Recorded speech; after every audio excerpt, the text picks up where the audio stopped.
When you are using Google Slides to create a project template or an Edge of Protocols lesson frame like I have on the screen for your students to use, there will be times when you want them to include an image in a particular location.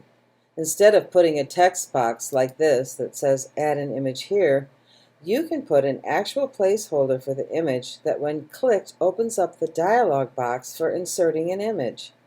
To do this, first I'm going to delete my add an image box, and you'll want to have your slides open just like I have mine open.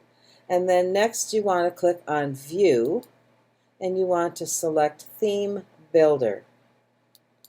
The slide layouts will open,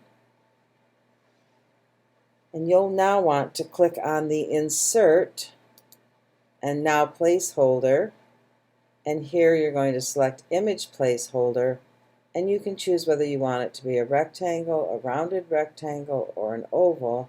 I'm just going to stick with a rectangle.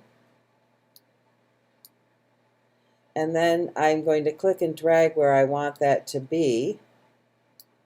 And once I have it on there, I can move it around, I can resize it, I can do whatever I want. But I think you can already see that the image icon is in the middle of there, because now this will be an image placeholder. When you've finished adjusting it, click this X up here in the top right corner. And then to use the placeholder, your students will actually click on the picture icon in the center, and they'll select the method that they want to use for locating the image they're going to use. My favorite is search the web, because the images are copyright friendly and easy to find and use. And when your students select that option, they will enter their search term, in this case, Chicago pizza. Press enter, and then they can look through the images that come up and select the one that they want to use.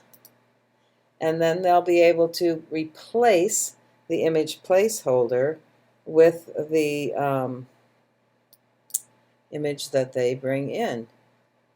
And you'll notice that this fits right in there. If I click on crop, you can see that part of the image has been cropped, so students might want to stretch it open a little bit. Be careful not to move it like I just did. Instead, grab that crop handle. And now they're done, and there's their image.